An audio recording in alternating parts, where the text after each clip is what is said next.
Assalamualaikum warahmatullahi wabarakatuh. Ya, untuk memulai kelas informatika kita hari ini, Ibu akan meminta kalian memimpin doa dulu. Ibu meminta tolong kepada Rahmat Alexander Salpa untuk memimpin doa. Silahkan.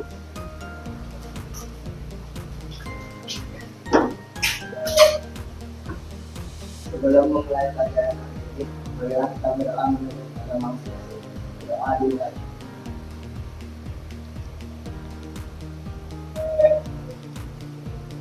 Doa selesai.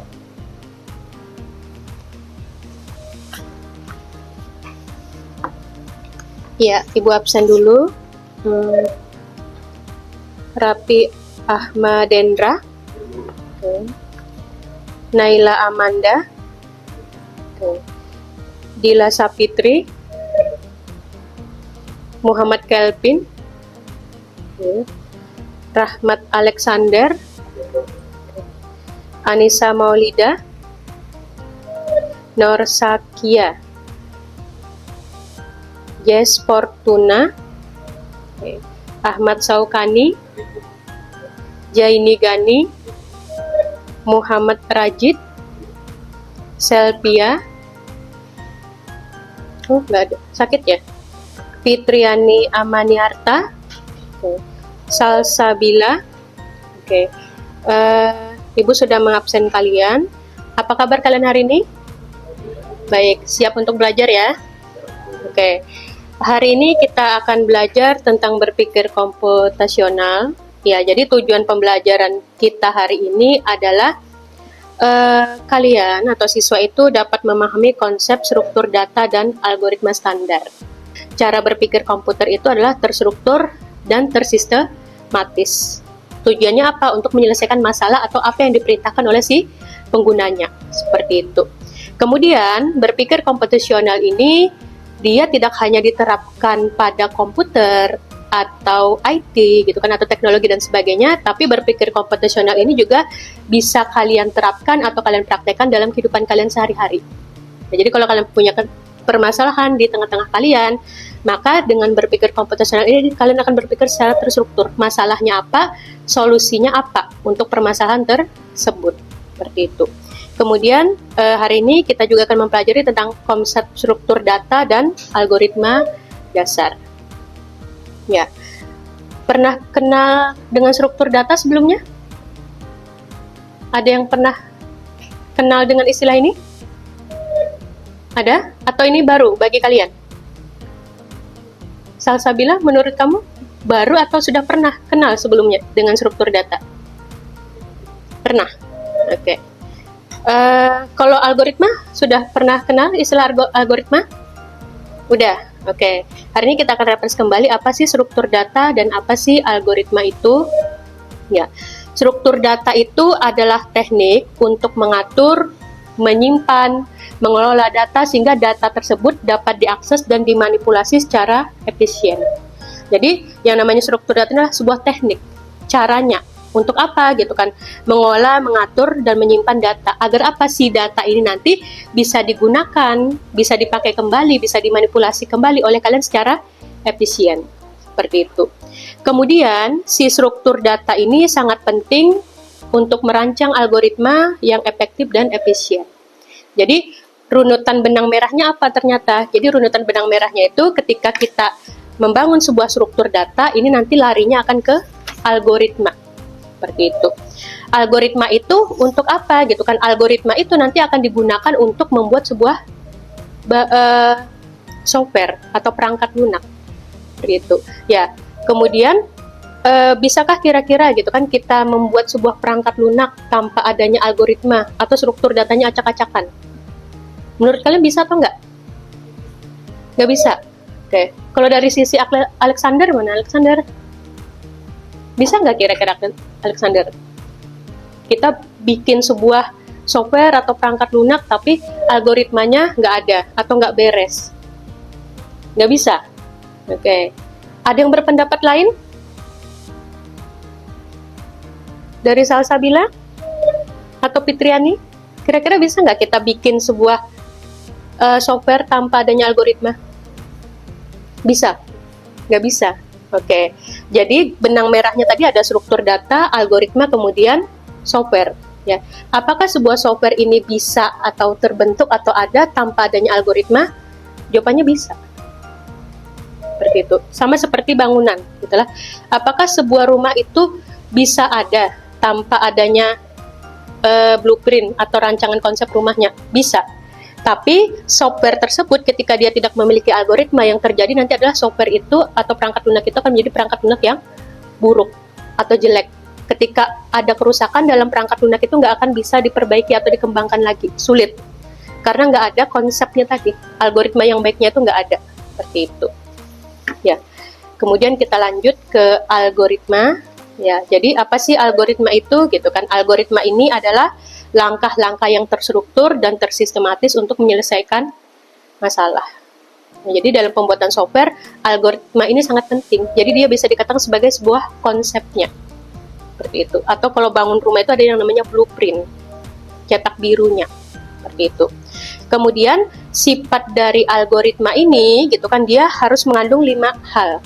Yang pertama, sebuah algoritma atau langkah-langkah yang terstruktur dan sistematis ini dia harus memiliki karakter yaitu 5. Yang pertama adalah finiteness atau keterbatasan. Jadi ada batasan yang jelas ketika kita membuat sebuah algoritma. Misalnya kalian memerintahkan dalam algoritma kalian tuh prosesnya dari mana? Apakah 1 kali proses, 2 kali proses, 3 kali proses, atau sampai 10 kali proses? Dia harus jelas seperti itu. Atau misalnya kalian merintahkan jalannya harus dari 0 sampai 100 meter. Dalam sebuah algoritma harus jelas seperti itu. Ya. Kemudian yang kedua adalah definiteness atau jelas. Jadi ketika kalian memerintahkan atau menulis instruksi di dalam algoritma itu, dia harus jelas perintahnya apa. Seperti itu. Misalnya masukkan 1 sendok gula atau masukkan 2 sendok gula, atau rambutnya lurus, rambutnya keriting. Rambut ada apa lagi jenis-jenisnya? Lurus, keriting, rambutnya ikal. Ya, jadi harus jelas perintahnya di dalam algoritma itu. Nggak bisa gini, Bu, semalam anaknya rambutnya nggak lurus, nggak keriting. Jelas nggak kira-kira seperti itu? Enggak. Jadi sebuah algoritma harus jelas. Kalau rambutnya lurus, lurus. Kalau rambutnya hitam, hitam. Nggak bisa. Rambutnya semalam warnanya apa? Nggak hitam, Bu, nggak kuning. Lalu warna apa ya? Apa ya, Bu ya? Nggak bisa seperti itu sebuah algoritma. Tergambar ya? Oke. Kemudian ada input dan output. Jadi dalam algoritma itu atau langkah-langkahnya itu harus ada yang diinput atau dimasukkan, ada juga keluarannya. Ya, seperti kalian pakai komputer atau handphone kalian. Kalau kalian mengetikkan atau menginputkan A, yang keluar di layar kalian A. Ya, jadi sebuah algoritma harus seperti itu. Ketika ada yang dimasukkan, harus ada yang dikeluarkan. Outputnya apa? Seperti itu. Kemudian dia harus efektif. Jadi perintah-perintah atau langkah-langkahnya itu efektif, tidak boleh berbelit-belit. Ya, jadi kalau misalnya panaskan air, ya udah prosesnya panaskan air. Atau masukkan gulanya 2 kali, ya udah masukkan gulanya 2 kali, nggak boleh berbelit-belit. Berbelit-belit itu misalnya masukkan air panas, kemudian saya jalan-jalan dulu keliling komplek. Setelah ingat atau lagi rajin, saya akan lanjutkan bikin tehnya. Itu kan berbelit-belit ya prosesnya ya. Ya, jadi yang namanya algoritma nggak boleh, dia harus efektif. Ketika kalian melaksanakan atau membuat perintah, dia harus sampai selesai. Sampai sini tergambar gak nak tentang algoritma ini? Tergambar ya? Oke, kita lanjut lagi. Di dalam algoritma sendiri, dia memiliki macam-macam cara menulis algoritmanya. Ya, cara menulis algoritma itu seperti yang bisa kalian lihat, ada dengan cara penulisan deskriptif, ada dengan pseudocode, dan ada dengan cara flowchart. Jadi di kelas Ibu hari ini kita akan praktek nanti penulisan algoritma dengan cara narasi. Ya, jadi algoritma deskripsi atau algoritma narasi seperti yang bisa kalian lihat di depan, dia adalah metode atau cara penulisan algoritma dalam bentuk cerita atau deskripsi yang menyajikan langkah-langkah yang rinci dan mudah dipahami.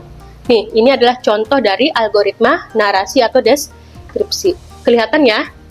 Langkahnya kan jelas. Ada inputnya, ada outputnya. Perintahnya jelas, dia terbatas. Mulai apa? Mulai. Ya, jadi ada input, ada outputnya, ada awal, ada akhirnya. Mulai, buka kemasan kopi, jelas nggak nak perintahnya? Bisa dipahami ya? Buka kemasan kopi, tuangkan kopi ke dalam cangkir, tuangkan gula ke dalam cangkir, panaskan air hingga mendidih, tuangkan air panas ke dalam cangkir berisi kopi dan gula, aduk kopi hingga merata, selesai. Jadi sebuah algoritma itu dia harus jelas perintahnya, nggak boleh ambigu atau membingungkan orang yang dikasih si algoritma atau instruksi ini tadi.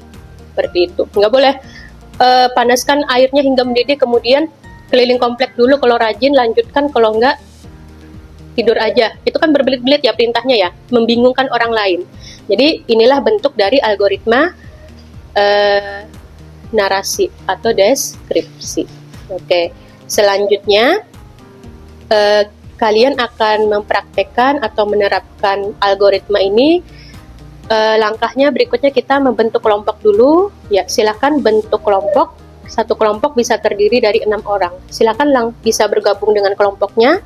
Kemudian ibu nanti akan memberikan kalian potongan-potongan puzzle.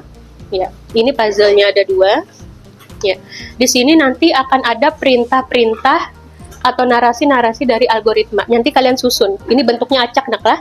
Acak kalian susun prosesnya dari awal hingga akhir. Setelah kalian susun, nanti dipresentasikan di depan. Ya, silahkan bentuk atau bergabung dulu dengan kelompoknya. Silahkan kalian pilih. Oke, kalian sudah berhasil menyusun algoritma narasinya. Tadi yang bentuknya puzzle-puzzle.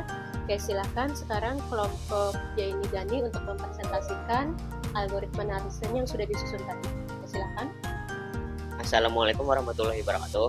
Waalaikumsalam warahmatullahi wabarakatuh. Jadi di sini kelompok saya sudah menyelesaikan tugas menyusun algoritma deskripsi, menyusun puzzle algoritma deskripsi atau narasi. Jadi algoritmanya dimulai dari yaitu untuk memulai suatu algoritma yang ada di sini, lalu dilanjutkan dengan siapkan surat yang akan dikirim, amplop, alat tulis dan lem.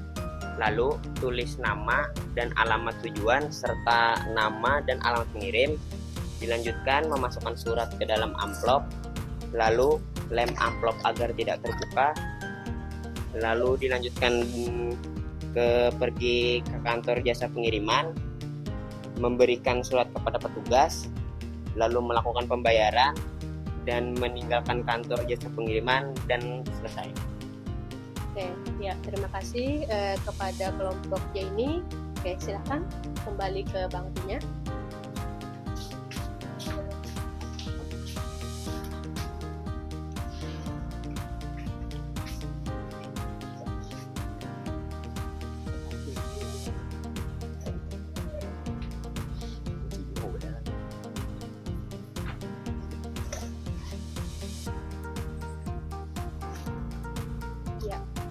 Tadi kalian sudah berhasil menyusun puzzle-puzzle algoritma narasi atau deskripsi. Berarti kesimpulan pembelajaran kita hari ini adalah untuk menghasilkan atau membuat sebuah perangkat lunak yang baik, maka diperlukan algoritma